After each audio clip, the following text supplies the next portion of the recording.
La neige est bien installée et ça veut dire qu'on peut enfin commencer à pratiquer des sports d'hiver très bientôt. Je suis en compagnie d'Alain Rémillard de l'OBNL du club de hockey de Stoneham pour parler de la saison à venir. Bonjour Alain. Bonjour. Le club de hockey de Stoneham, vous allez chausser vos patins pour une troisième saison cette année. À la base, comment est partie l'idée d'une ligue de hockey d'enfants par enfants? Qu'est-ce que c'est exactement? Ben, dans le fond, l'idée, à part d'une passion, fait que c'est une passion que le hockey est beaucoup présent à Stoneham et pour moi aussi. Fait que, dans le fond, on avait la passion de le transmettre à nos enfants. Fait que c'est un peu ce que moi j'ai fait avec les miens. Je les ai amenés à patinoire, je les inscrivais dans les cours de patin. Puis quand il est venu un peu le temps de les inscrire au hockey, ben, notre mode familial faisait en sorte que c'était un peu difficile pour nous d'inscrire deux enfants dans le hockey, puis pouvoir profiter des autres choses de la vie, comme vu qu'on habite à Stoneham, le ski, plein de choses différentes. Fait qu'on a comme mis ça sur la glace un peu, puis mais j'ai quand même continué à faire faire dans le fond du hockey à mes enfants. Puis je repoussais tout le temps le moment à les inscrire pour vrai dans une ligue parce que le hockey civil, c'est quand même accaparant sur l'horaire.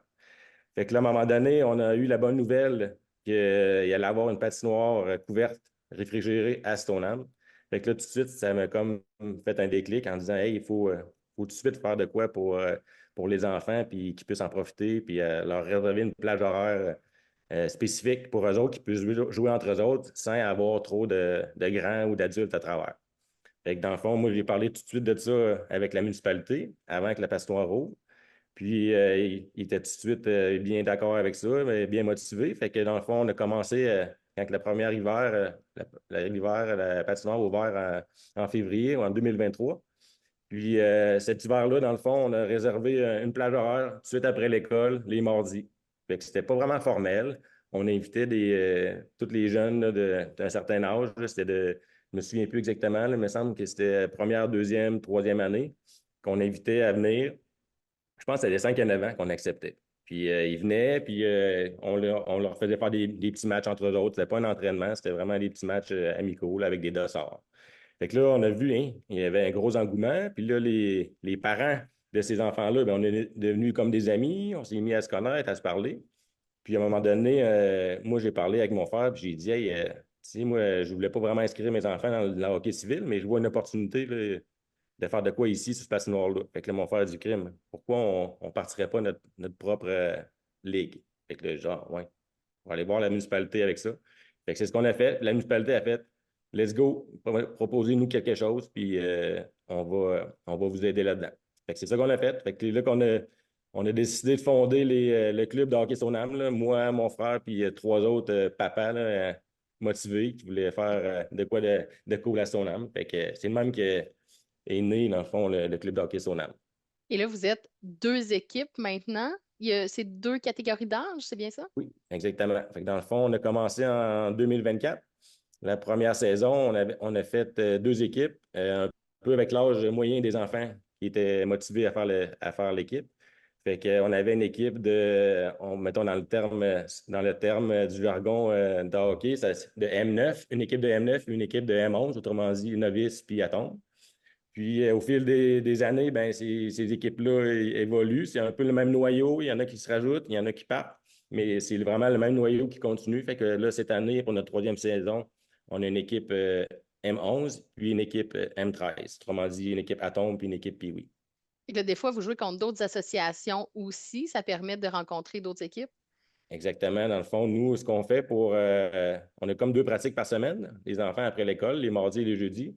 Puis le bonbon, autrement dit, c'est que la récompense, c'est le match du dimanche. Fait que, on a tous les dimanches après-midi que la patinoire est ouverte, ben, on fait des matchs, un pour les M11 puis un pour les M13. Puis on invite des équipes adverses. Fait que les équipes adverses, ça peut être n'importe quelle équipe là, de n'importe quelle association autour de nous qui viennent nous visiter par rapport au calibre qu'on est rendu.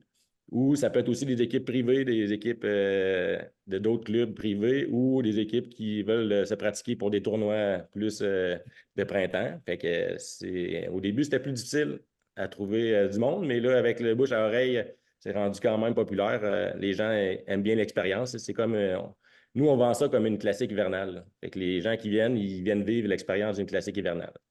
à Stoneham. Dis-moi, Alain, au-delà de jouer au hockey, là, physiquement, qu'est-ce que ça apporte aux jeunes? Puis aux parents aussi des jeunes? Ben, ça, c'est une affaire qu'on n'avait pas vu venir vraiment, mais c'est le plus gros sentiment là, qui est présent, c'est le sentiment vraiment communautaire, là. On voit vraiment qu'on a comme créé quelque chose de. On s'appelle quasiment la grande famille des Yetis de Stoneham, là. Tu sais, vu qu'on a même deux équipes, mais c'est tout mélangé. Les autres, les gens, les jeunes jouent un après l'autre. Fait que ça fait que les plus petits ils regardent les grands jouer, les grands regardent les petits jouer, les parents des grands, des petits sont amis. C'est comme pour nous une organisation avec deux équipes dedans.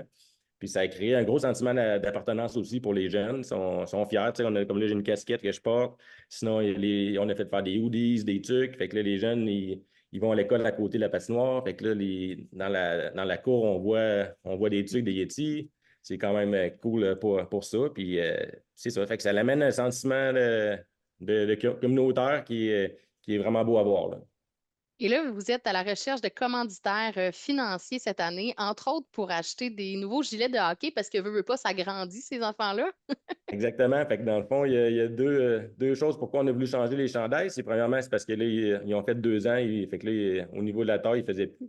Puis notre logo, il a été fait à la base pour des enfants plus jeunes. Fait qu'il était vraiment amical, tout doux. Mais là, on a voulu inculquer avec un peu l'aspect, comment je pourrais dire ça, le hockey, là, de persévérance, de ténacité, puis de force, là, Valeur. de valeur, oui, exactement. Fait qu'on a on a modifié notre Yeti là, pour qu'il devienne un peu plus agressif, qui veulent vraiment être compétitif, là, autrement dit, là. Et là, comment on fait pour vous joindre si on veut collaborer avec vous? Ben, l'idéal, dans le fond, avec la page web qu'on a là, sur Facebook, là, ça s'appelle le Club de hockey Stoneham sur Facebook. Puis nous, on publie souvent des vidéos là, justement après chaque match là, pour remercier nos commanditaires. Fait que c'est un peu ça comment qu'on fonctionne, là. Fait que nos commanditaires, ils payent, mettons, un certain montant pour nous aider, puis ça leur permet d'avoir de la visibilité, là. À chaque dimanche, on fait une petite publicité pour les remercier. Alain Rémillard, merci beaucoup pour l'entrevue. Évidemment, on vous souhaite une belle saison de hockey. Merci beaucoup.